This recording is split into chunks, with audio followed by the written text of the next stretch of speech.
the boundary and guide wire. Now it's time to lay the boundary and guide wire on your lawn for the Flymo Robotic Lawnmower 1200R.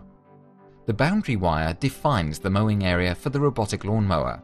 The guide wire is important for showing the mower the way back to the charging station. The charging station sends a signal through the wires. The robotic lawnmower has a sensor that detects the signal as it approaches the wire. If it runs over the cable, it stops, turns, and continues to mow in a different random direction. If the mower needs to be charged, the guide wire sends a signal that shows the mower the way back to the charging station.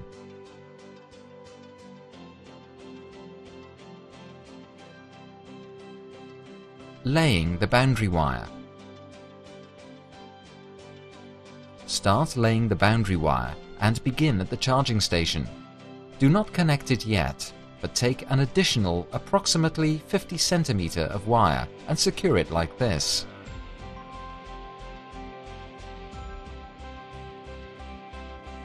As the robotic lawnmower always passes the wire a few centimeters before it turns, the wire must be laid at different distances from obstacles. Here, the ruler comes in handy. It has 3 printed distances: 5, 20 and 30 centimeters.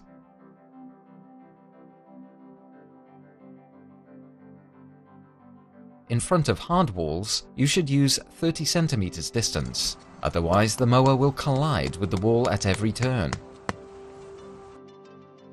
With flower beds, where there is no risk of collision, 20 centimeters distance is sufficient.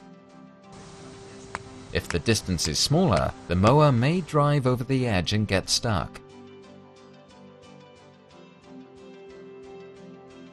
Near paved paths, on level with the lawn, we recommend using 5 centimeters. The robotic lawnmower will use a part of the path to turn, and no uncut grass will remain.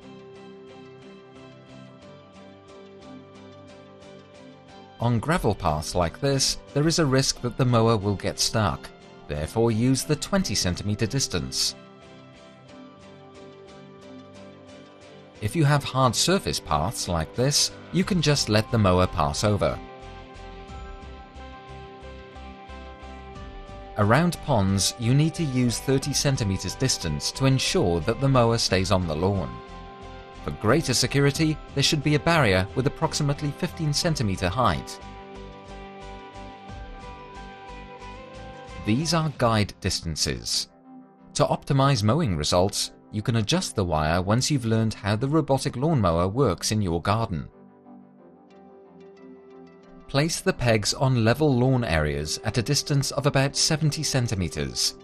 This is only a guide distance and depends on various factors. Be sure to stretch out the wire smoothly.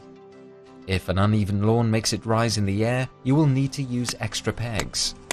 Otherwise, there is a risk that the mower will cut the wire during mowing. Alternatively, you can also make a thin slit in the lawn with a spade, like this. Lay the wire approximately 5 to 10 centimeters into the ground. This is a good option if your lawn is very uneven, if you would like aerate without problems, or if you want a hidden wire from the start. But even if you lay the wire on the ground, it will be completely overgrown after a few months. If there are obstacles on your lawn that you do not want the mower to hit, you will need to create islands with the boundary wire.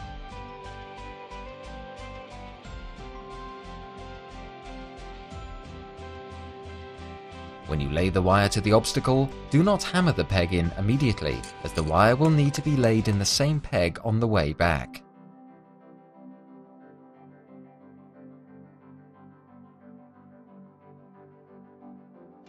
As described before, lay the wire around the obstacle.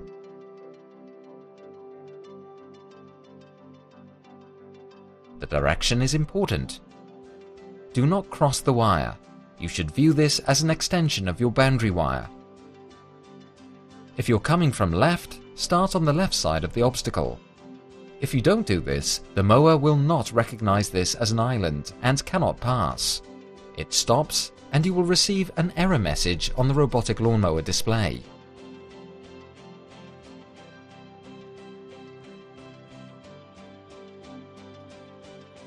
When you close the circle, place the wire in the same pegs on the way back. Only when the wires lie close to each other is the signal cancelled. The robotic lawnmower doesn't register a signal and passes by. Some obstacles do not require this and are recognized by the mower. The main body of the mower is a collision sensor. When the robotic lawnmower drives to a tree and collides, it independently turns around and changes direction.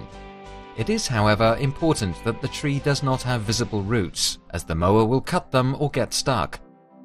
Also be careful with woody shrubs, as the mower can get stuck in them. Again, it's good to create a sketch of your garden at the beginning, because the guide wire later needs to be connected with the boundary wire in a central place across from the charging station. If you have pre-planned this spot, you can leave approximately 10 centimeters of wire more at this location. If you're planning future trees or flower beds, it's a good idea to lay some spare boundary wire, like here.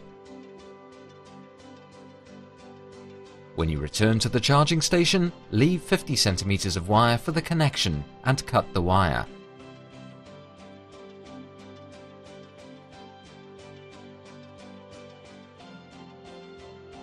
Laying the guide wire. Now it's time to lay the guide wire. This wire will help the mower find its way back to the charging station when the timer calls or when it needs recharging. Lay the guide wire beginning at the charging station and lead it to a central point on the opposite side. If you have a slope in front of the charging station, lay the guide wire diagonally so that the mower will have optimal traction. If you have a remote section in your garden, it's a good idea to connect the guide wire here to help the mower find its way back to the charging station. Start by threading the wire through the ground plate of the charging station. Leave 50 centimeters for the connection. Make sure the wire is straight 2 meters in front of the charging station. Use the pegs and continue with the wire until you reach the planned spot at the end of the lawn. If you planned for this spot when placing the boundary wire, you'll have now extra wire to connect the guide wire with the boundary wire. If not, you may need to extend the wire with another coupler. Cut the boundary wire and guide wire. Use this coupler, it has 3 holes, and thread all 3 wires to the bottom of the coupler. It doesn't matter in which hole you put the wires. Then squeeze the coupler with pliers. The plug is filled with grease that makes it weatherproof.